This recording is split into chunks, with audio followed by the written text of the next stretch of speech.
अस्सलाम वालेकुम स्टूडेंट्स, आज हम पढ़ रहे हैं ब्लैक बॉडी रेडिएशंस ना। सेकेंड ईयर बुक के पीके टेक्स्ट बुक के पेज नंबर 306 पे ये टॉपिक है। सबसे पहले समझिए कि ब्लैक बॉडी किसे कहते हैं। ऑब्जेक्ट्स, इसको मैं यूँ डिफाइन करूँगा, object that can absorb and emit maximum amount of thermal radiation। यानी किसी भी ऑब्जेक्ट पे जब हम थर्मल रेडिएशन डालते हैं, उसको हीट अप करते हैं, तो वो मैक्सिमम अमाउंट ऑब्जर्व कर सकता है और फिर सराउंडिंग में भी एमिट कर सकता है, सराउंडिंग को दे सकता है। तो उसको क्या कहेंगे, ब्लैक बॉडी के कैटेगरी में लेंगे। और दूसरा है radiation. Radiation means thermal electromagnetic thermal radiation, यानी कि जो हीट से जब किसी बॉडी को हीट अप करते हैं और फिर ये सराउंडिंग में जो इलेक्ट्रोमैग्नेटिक वेव थर्मल रेडिएशन की फॉर्म में इमिट करता है, उसको कहते हैं इलेक्ट्रोमैग्नेटिक थर्मल रेडिएशंस ना। आमतौर पे सारे मटेरियल ऑब्जेक्ट ना 0 केल्विन, जो एब्सोल्यूट ज़ीरो है, एब्सोल्यूट ज़ीरो जो कि -273 सेल्सियस डिग्री सेंटीग्रेड है, इससे अबाउट टेम्परेचर हो तो सारे ऑब्जेक्ट्स रेडिएशन एमिट करते हैं। मटेरियल ऑब्जेक्ट एमिट कर सकते हैं सराउंडिंग में, बशर्ते कि सराउंडिंग इर्द गिर्द का टेम्परेचर इस टेम्परेचर से कम हो। आमतौर पे ये एडवाइस की जाती है क्लॉथ्स के बारे में, क्लोथिंग्स के बारे में, कि आप समर में, अगर हम बात करें क्लोथिंग्स की, समर में गर्मियाँ जो होती हैं, गर्मियों में आप वाइट कपड़े पहने, वाइट कलर ये चूज़ किया जाता है। क्यों कि वाइट कलर जो है हमारे पास गुड रिफ्लेक्टर है to thermal radiation, good reflector है थर्मल रेडिएशन के लिए, इसलिए ये एडवाइस किया जाता है। जबकि विंटर की बात की जाती है, जब सर्दियां होती हैं हमारे यहाँ, तो ये एडवाइस की जाती है कि डार्क कलर आप पहने, डार्क कलर। ऐसा क्यों कहा जाता है? इसलिए कहा जाता है कि डार्क कलर गुड एब्जॉर्बर हैं हीट के, थर्मल रेडिएशन के दूसरे डोजों में एब्जॉर्बर हैं हीट के। तो ये और बैड रिफ्लेक्टर है, यानी हीट रेडिएशन को रिफ्लेक्ट नहीं करते। तो हमारे पास जो ब्लैक बॉडी होती है वो भी गुड एब्जॉर्बर होगी, बैड रिफ्लेक्टर होगी और गुड एमिटर होगी, वो ब्लैक बॉडी हम कहेंगे। आमतौर पे जो हम अगर डेली लाइफ में देखें, जैसे तंदूर है रोटियां पकाने वाला, वो भी ब्लैक बॉडी है, उसको कह सकते हैं ब्लैक बॉडी, लेकिन आइडियल नहीं है, इसलिए कि वो टोटली जितनी एमिट अब्जॉर्व करती है रेडिएशन उतनी एमिट नहीं करती, कुछ कम करता है। ऐसे तवा है, उसको हीट अप करते हैं और फिर रोटियां पकाते हैं, वो भी ब्लैक बॉडी है किसी हद तक, लेकिन आइडियल नहीं है। अगर आप ब्लैक बॉडी को ऑब्जर्व करना चाहते हैं अगर, तो आयरन रॉड को ले लें, आयरन रॉड सरिया जिसको कहते हैं, सरिया। अगर सरिया को आग के अंदर आप रखें, फायर दें उसको, तो ये इनिशियली ब्लैक होगा, थर्मल रेडिएशन एब्जॉर्ब करेगा अपने अंदर और इसके एटम्स हार्मोनिक ऑसिलेटर बन जाएंगे, जो कि ऑसिलेशन शुरू कर देंगे अंदर, और फर्दर हीट करने पर ये रेड में कलर इसका हो जाएगा, रेड से फर्दर हीट करने पर ये वाइट भी हो सकता है। तो लोहा सरिया हीट ऑब्जर्व करते करते रेड हो जाएगा, उस रीजन तक हीट ऑब्जर्व कर लेगा, फिर फर्दर वाइट, और फिर जब इसको वहाँ से निकाल के, आग से निकाल के आप जब इसमें रखेंगे, एटमॉस्फेयर में रखेंगे, जब सराउंडिंग में ये अपने इर्द गिर्द रेडिएशन छोड़ेगा, तो वाइट से रेड और फिर फर्दर कूल होने पर, ठंडा होने पर ब्लैक में हो जाएगा और फिर नॉर्मल टेम्परेचर पे आ जाएगा।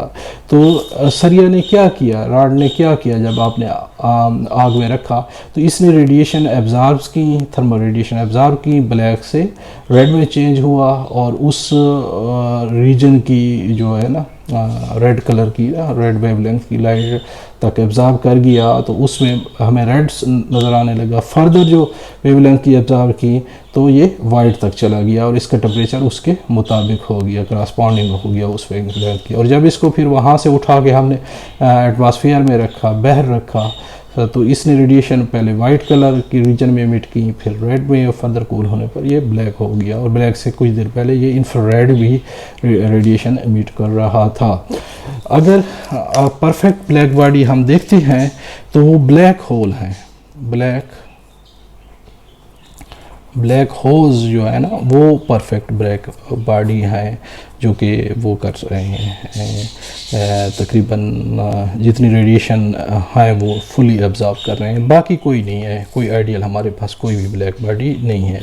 जो आइडियल ब्लैक बॉडी हम लेते हैं आमतौर पे वो कैविटी रेडिएटर लिया जाता है। Cavity radiator artificial black body है। आमतौर पे किसी बॉक्स के अंदर हम कैविटी बना लेते हैं, एक होल बना लेते हैं और अंदर वाला हिस्सा कार्बन वगैरह से कोट कर दिया जाता है, ब्लैक कर दिया जाता है। रेडिएशन इस पे बारी जाती हैं, थर्मल रेडिएशन, वो नंबर ऑफ़ रिफ्लेक्शन लेके इसके अंदर एब्जॉर्ब हो जाती हैं और फिर ये जब इसको हम छोड़ते हैं रेडिएशन एमिट करने के लिए तो तकरीबन ये 95% तक एमिट करता है। तो ये कैविटी रेडिएटर आमतौर पे हमारे पास आर्टिफिशियल एक आइडियल किस्म का ब्लैक बॉडी रेडिएटर है, आइडियल ब्लैक बॉडी रेडिएटर है, ब्लैक बॉडी रेडिएटर। स्टूडेंट, आपने अब इसका तारफ़ सीख लिया कि what are black body radiations, आपको समझ आ गई होगी होपफुली। तो अब हम थोड़ा फर्दर जाते हैं इसका एक्सपेरिमेंट। हम इधर मॉडर्न फिजिक्स में पढ़ क्यों रहे हैं, एक क्वेश्चन ये आता है, why we are study this topic here. तो इसका आंसर ये है कि ब्लैक बॉडीज़ जो रेडिएशंस हैं, इसके पास हमारे पास जो रेले जीन था, पहला साइंटिस्ट रेले जीन्स थे या वेन था, उन्होंने ये कहा था कि ये ब्लैक बॉडी रेडिएशन जो है, थर्मल रेडिएशन जो है वो वेव्स हैं, वेव थ्योरी ऑफ लाइट पे वो उन्होंने एक्सप्लेन किया था और कर्व ड्रा किए थे, ठीक है। लेकिन हमारे पास जो मॉडर्न फिज़िक्स है उसमें जो 1900 में जो प्लांक्स ने बयान किया था, उसने कहा था ये क्वांटा ऑफ एनर्जी है, क्वांटा ऑफ एनर्जी HF। तो ये मॉडर्न फिज़िक्स में हम क्वांटा ऑफ एनर्जी में रहते हैं, ओल्ड फिज़िक्स में उनको वेव्स दिया गया। तो हम इस टॉपिक को मॉडर्न फिज़िक्स के इस चैप्टर में इसलिए शामिल किया गया ये बताने के लिए कि ओल्ड फिज़िक्स के कॉन्सेप्ट, जो क्लासिकल मैकेनिक्स के कॉन्सेप्ट है वो रॉन्ग है, और on the basis of quantum theory of light जो है उस पर जब हम एक्सप्लेन करते हैं तो हम ठीक रिजल्ट लेते हैं। अब इसकी वेरिफिकेशन, एक्सपेरिमेंटल वेरिफिकेशन करने के लिए लेमर एंड पिंगशियम, ये साइंटिस्ट हैं, पिंगशियम,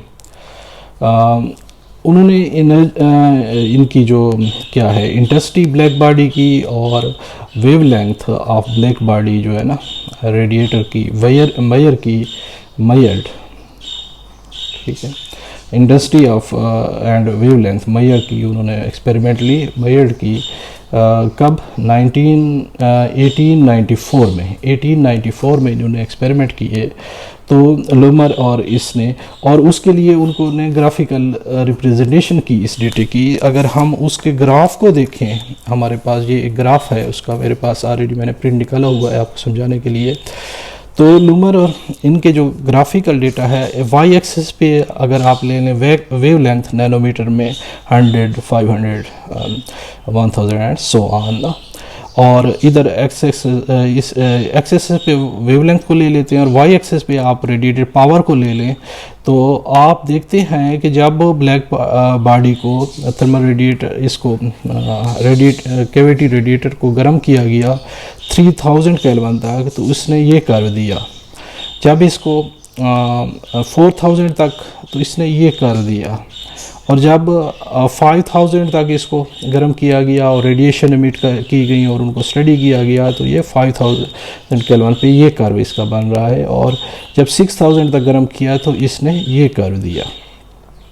हर इसमें जब पीक नोट की तो फर्स्ट इसमें ये जो पीक आ रही है 3000 केल्विन पे, वो आ रही है 966 नैनोमीटर पे, जो कि क्या है, इंफ्रारेड है, इंफ्रारेड रीजन है, IR लिखा है इसमें। फर्दर इसको जब हीट दी गई 4000 पे, तो इसने रेडिएशन 724 नैनोमीटर पे पीक वैल्यू ये इमिट की, और फर्दर रेडिएशन 5000 पे इसने 580 नैनोमीटर पे पीक्स वैल्यू ये इमिट की, और फर्दर हीट अप करने पे 6000 पे इसने 483 नैनोमीटर की वेवलेंथ की रेडिएशन। ये आप जो देख रहे हैं ये विजिबल रीजन है, ये आ रहा है आपके पास जो होता है विब गयार, विब गयार GYOR, इधर रेड है, ऑरेंज है, ग्रीन है, इस तरफ ये ब्लू है, इंडिगो है और वायलेट है। इधर ये वाली आपके पास IR है, इंफ्रारेड है, और इधर जो है ना UV है, आपके पास अल्ट्रावायलेट रेडिएशंस है। तो ये तकरीबन विजिबल इधर इंफ्रारेड और फर्दर 6000 तक गर्म कर विजिबल रीजन के अंदर ही रेडिएशन एमिट कर रहा है और पीक दे रहा है यहाँ पे इस वैल्यू। अगर देखें पीक शिफ्ट हो रही है यहाँ से, फिर यहाँ यहाँ यहाँ, तो ये ऑरिजिन की तरफ जा रही है पीक। तो इससे जो आप देखें फर्स्ट रिज़ल्ट ले लें इसका, तो वो बनता है लैम्डा मैक्सिमम जो है ना डिपेंड कर रहा है किस पे, depends on temperature. Depends on temperature means lambda maximum जो है आपके पास वो इन्वर्सली प्रोपोर्शनल टू टेम्परेचर है, और इसको हम लिख सकते हैं lambda maximum is equal to K over absolute temperature जो है वो हो गया। तो इसको कहते हैं हम लॉ बनता है इससे, इसको वेन डिस्प्लेसमेंट लॉ कहते हैं, डिस्प्लेसमेंट लॉ। ये आ गया आपके पास वेन डिस्प्लेसमेंट लॉ। ये यानी आपके पास जो पॉपुलेशन है रेडिएशन की जो मैक्सिमम एमिट हो रही है, जब 3000 पे आपने हीट अप किया और इसको रेडिएशन एमिट करने दिया, तो वो इंफ्रारेड में फिर पीक 4000 पे इधर शिफ्ट हो रही है, 5000 पे पीक इधर शिफ्ट हो रही है, और 6000 पे इधर। तो लैम्डा मैक्सिमम किसकी तरफ जा रहा है, ऑरिजिन की तरफ जा रहा है। यानी टेम्परेचर के इंक्रीज़ करने से वेवलेंथ जो है वो मिनिमम की तरफ जा रही है, क्योंकि इधर लो वेवलेंथ की रेडिएशन है, इस तरफ हायर वेवलेंथ की रेडिएशन है। तो ये वेन डिस्प्लेसमेंट लॉ हमारे पास पढ़ना। अच्छा स्टूडेंट, दूसरा जो हम इन कर्व से एक्सपेरिमेंटल रिज़ल्ट जो हैं उनसे हम एक चीज़ नोट करते हैं, वो ये है कि लैम्डा जो है आपके पास intensity of black body radiator जो है इंक्रीजेस विद टेम्परेचर। इन कर्व से ये नोट हो रहा है कि ब्लैक बॉडी रेडिएटर की इंटेंसिटी जो है वो विद टेम्परेचर इंक्रीज़ हो रही है। हम जानते हैं इंटेंसिटी जो है एनर्जी पर यूनिट एरिया पर टाइम है, और यूनिट है इसके वाट पर मीटर स्क्वायर एनर्जी पर टाइम जो है ना वाट आ जाता है, वाट पर मीटर स्क्वायर जो है ना, ये हमारे पास इसके यूनिट है इंटेंसिटी के। तो अगर आप गौर करें इन कार्व्स के ऊपर, जब 3000 पे हम इसको हीट अप करते हैं, कैविटी रेडिएटर को हीट किया जाता है और उससे रेडिएशन एमिट होती है, तो एरिया अंडर द कर्व ये आ रहा है जो कि स्मॉल है। 4000 पे एरिया अंडर द कर्व ये पीक बन रही है और ये कर्व आ रहा है, और नीचे एरिया ज़्यादा हो रहा है। 5000 पे उससे ज़्यादा हो रहा है, 6000 पे उससे ज़्यादा एरिया अंडर द कर्व आ रहा है। Area under the curve radiate energy को शो कर रहा है। तो इससे एक रिज़ल्ट अक्सर होता है कि radiant energy E is proportional to T⁴। ये एक्सपेरिमेंटल रिजल्ट्स हैं कि रेडिएंट एनर्जी T⁴ के इक्विवेलेंट है। अगर जब टेम्परेचर 2 होता है तो रेडिएंट एनर्जी 1 होता है तो रेडिएंट एनर्जी 1 रहती है, जब 2 होता है तो 2 पावर 4 आप जानते हैं कितनी इंक्रीज़ हो जाएगी, 2 multiply by 2 multiply by 2 multiply by 2 4 8 और 16 टाइम उससे ज़्यादा हो जाती है। तो ये एक्सपोनेंशियली इंक्रीज़ होता है रेडिएंट एनर्जी में। तो इसको जब हम इक्वल साइन में कन्वर्ट करते हैं तो यहाँ सिग्मा प्रोपोर्शनलिटी कांस्टेंट आ जाए। सिग्मा की वैल्यू जो है हमारे पास वो 5.67 ज़रब 10⁻⁻8 watt metre square kelvin power 4 है। तो ये जो है हमारे पास ये वाला इक्वेशन, इसको कहते हैं हम Stefan Boltzmann law. Stefan Boltzmann law है, ये हमें रेडिएंट एनर्जी के बारे में बताता है। तो स्टूडेंट्स जब इन कर्व्स को, ये एक्सपेरिमेंटल कर्व्स हैं इसके लेमर और प्रिंशियम के, जो कि 1894 में मेजर किए गए। तो इन कर्व को जब हम कंपेयर करते हैं थ्योरेटिकल जो कर्व थे इसके रेले जीन के, तो रेले जीन का कर्व यहाँ आ रहा था, रेले जीन का कर्व यहाँ पे आ रहा था इधर, और यहाँ पे इनके साथ मिल रहा था। यानी जो लोअर मैक्सिमम वेवलेंथ की रेडिएशन थी वो तो बिल्कुल इनके बराबर रिज़ल्ट थे। रेले जीन का जो कर्व था उसके result R J Rayleigh Jeans का वो मैक्सिमम वेवलेंथ पे तो बराबर थे, लेकिन लोअर वेवलेंथ पे वो जो था वो डिफरेंट आ रहा था एक्सपेरिमेंटल कर्व से। इसी तरीके से दूसरा साइंटिस्ट जो है वीन जो है, उसके जब कर्व्स की बात करते हैं तो वो लोअर वेवलेंथ पे उसके कर्व अगर यहाँ इस टेम्परेचर पे हम ले लें 5000 केल्विन पे, तो वो सेम आ रहे थे, और जब इसकी बात आ रही थी हायर वेवलेंथ पे तो वो डिफरेंट आ रहा था, वो ऐसे कर्व नहीं दे रहा था। तो ये वेन के कर्व थे। तो रीज़न क्या हो सकती थी कि इतनी डिफरेंस क्यों है? तो ये क्योंकि ये बता रहे थे वेव थ्योरी ऑफ लाइट पे, ये वेव थ्योरी जो थी ऑफ रेडिएशन जो थी उस पे ये इसने एक्सप्लेन किया था रेले जीन और वेन ने। तो इनके कर्व डिफरेंट आ रहे थे। इसमें जो करेक्शन की गई बाद में 1900 में ये डिफरेंस क्यों आ रहा था और इनको करेक्ट कैसे किया गया। इन 1900 मैक्स प्लांक्स जो था, प्लांक्स, उसने कहा था कि ये जो एनर्जी एमिट हो रही है, जो रेडिएशन एमिट हो रही है ब्लैक बॉडी से, वो वेव की फॉर्म में नहीं है, वेव नहीं है, वो क्वांटा ऑफ एनर्जी है। और उसने जो कर्व ड्रा किया इसका जो कर्व था प्लांक्स के, तो वो बिल्कुल इसके ऊपर आ गए थ्योरेटिकल कर्व, और वो कोइंसाइड हो गए, वो बिल्कुल सेम आ गया। ये प्लांक्स के कर्व थे तो वो सेम आ गए, सेम रिज़ल्ट। तो प्लांक्स ने ये कहा कि ये जो लाइट है हमारे पास, ये जो रेडिएशन निकल रही है, थर्मल रेडिएशन निकल रही हैं, वो वेव नहीं है, वो क्या है, वो क्वांटा है, क्वांटा ऑफ एनर्जी हैं, क्वांटा ऑफ एनर्जी है। Thermal radiation quanta of energy है, और हर एक क्वांटा की एनर्जी E=hf के बराबर है, और फॉर n क्वांटा NHF हो जाता है। तो इस बेस पे जब इसकी ये इस इक्वेशन की बेस पे जब ये कर्व ड्रा किए गए, थ्योरेटिकल कर्व और एक्सपेरिमेंटल कर्व वो सेम आ गए, तो प्लांक्स के इस रिज़ल्ट से, इस थ्योरी से, क्वांटम थ्योरी से, प्लांक्स के क्वांटम थ्योरी से हमारे पास जो एम्बिग्युइटीज़ थी रेले जीन और वेन्स के थ्योरेटिकल रिजल्ट्स में, वो ख़त्म हो गई। लेमर और प्रिंशियस के जो मेजर रिज़ल्ट थे और प्लांक्स के जो थ्योरेटिकल रिज़ल्ट थे वो सेम हो गए। तो ये है हमारे पास ब्लैक बॉडी रेडिएशन।